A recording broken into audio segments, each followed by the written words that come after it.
या इलाही रहम फरमा मुस्तफा की वास्ते खोल दे दरवाजा ये रहमत गदा की वास्ते रहमतुल लिल आलमीन खत्मे रसूल जाने अहमद हामिद मोहम्मद मुस्तफा की वास्ते मौदो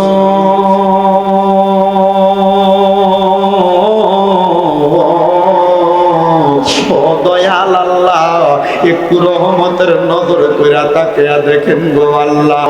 এরে আমার হোমনা আলীপুর এবং আশেপাশে এলাকার মা বোনেরা গো কি গো মা মাইকের আওয়াজ তোমাদের কানে যায়নি গো মা, মুনাজাত হইতেছে গো মা।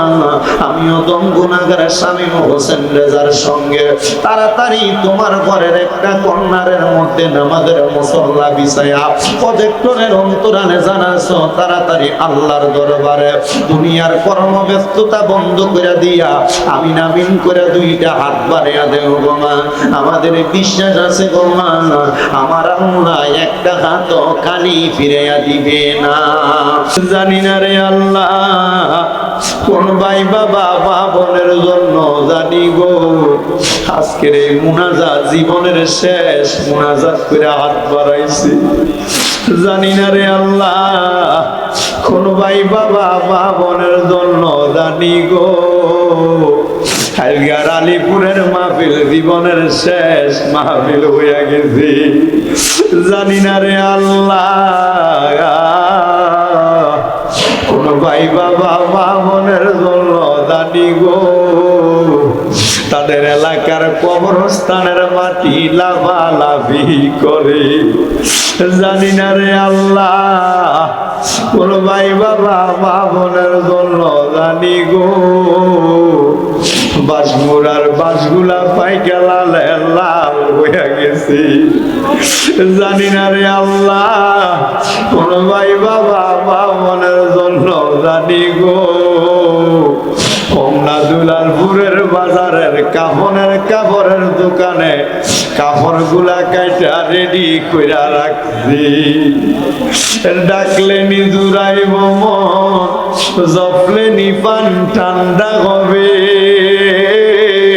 এনা দেখিলে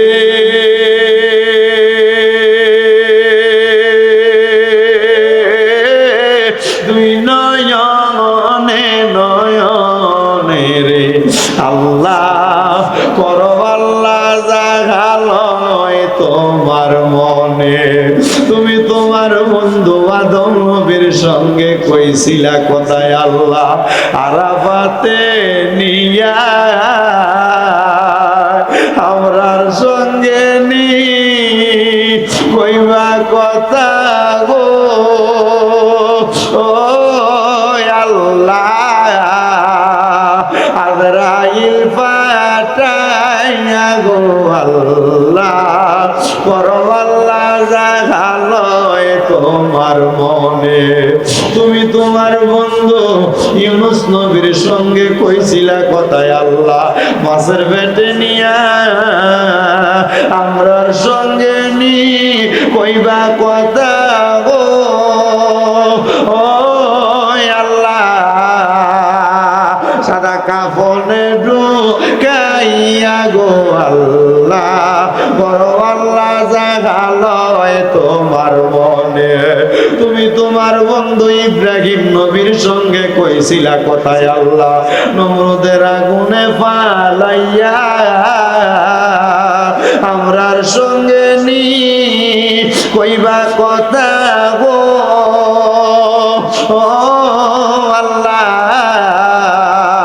অন্ধকার কবরে না মাইয়া গো আল্লাহ বড় আল্লাহ জাগালয় তোমার মনে। অবশেষে আমার নূরের নবীর সঙ্গে কইছিলা কথায় আল্লাহ মেরাজেতে নিয়া আমরার সঙ্গে নি কইবা কথা গো ও আল্লাহ আমার নবীর সামনে রাখিয়া গো আল্লাহ বড় আল্লাহ জাগালয় তোমার মনে। বাবুদু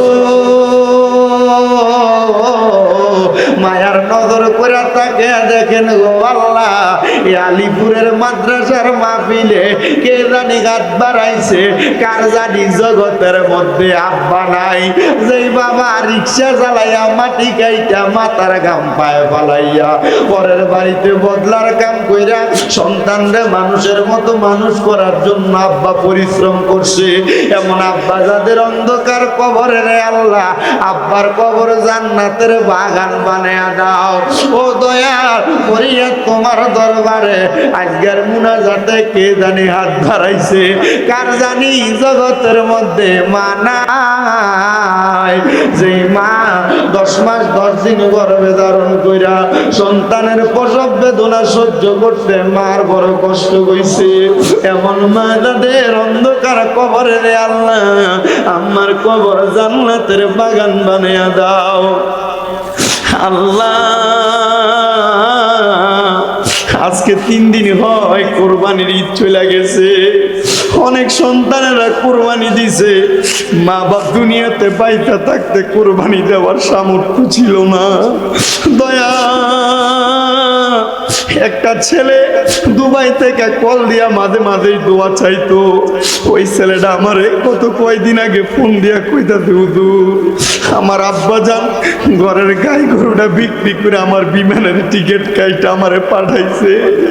আমার আব্বার বড় স্বপ্ন ছিল এই গরুটার পেট থেকে যে বাচ্চাটা হবে ওই বাচ্চাটা কোরবানির জন্য রাইখা দিবে।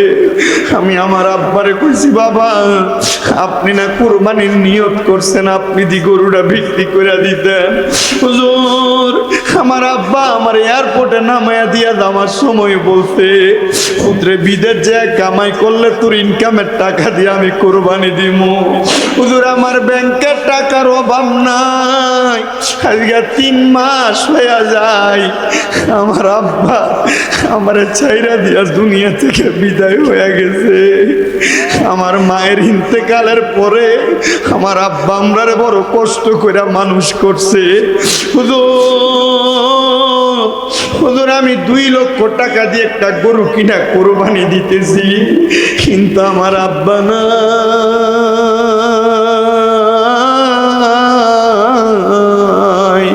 আল্লাহ, এখানে কত সন্তানেরা জানি এমন আব্বারে ছাড়া এই কোরবানির ঈদটা কাটাইছে। ও দয়াল, আম্মা আব্বা যদিও নিজেরা কোরবানি দিত না, মানুষের বাড়ি থেকে, সমাজ থেকে, পঞ্চায়েত থেকে যে গোস্ত আসতো, 2টা টুকরা আলু বাড়াইয়া দিয়া মা গোস্তটা রান্না করতো। পুত্রে একবেলা বেশি খাওয়াইতো, মা আলু ঝুল্লি দিয়া ভাত খেয়া পালাইতো। জানি না এমন কোন সন্তানের ঘরে গোস্ত আছে কিন্তু মা বাপ নাই। আল্লাহ, তাদের আম্মা আব্বার কবর না জাতের ফয়সালা করো। এখানে যেই যে সন্তানদের মা বাপ বেঁচে আছে, আম্মা আব্বার খেদমত করার তৌফিক দান করে দেন আল্লাহ। আম্মা আব্বার খেদমত করার তৌফিক দান করে দেন। আমাদের যেন আম্মা আব্বার সাথে কোনো রকম বিয়াদবি না হয়, আমাদের যেন আম্মা আব্বার সাথে কোনো রকম বিয়াদবি না হয়। মাপ চাই আপনার দরবারে। ও দয়াল, আমাদের হায়াত থেকে একটু হায়াত দিয়া হইল আমাদের আম্মা আব্বারে নেক হায়াত দান করেন। আম্মা আব্বা বাইচা থাকলে আমাদের জন্য বেশি করে দোয়া করবে। আল্লাহ, আমাদের প্রত্যেকের নেক মাকসুদ গুলো পূরণ করেন। যারা অভাবে আছে অভাব দূর করে দেন। অনেকে প্রবাসীরা বিদেশ থেকে দোয়া চায়, আমার প্রবাসীদের কামাই রুজি ব্যবসা বাণিজ্যে বরকত দেন।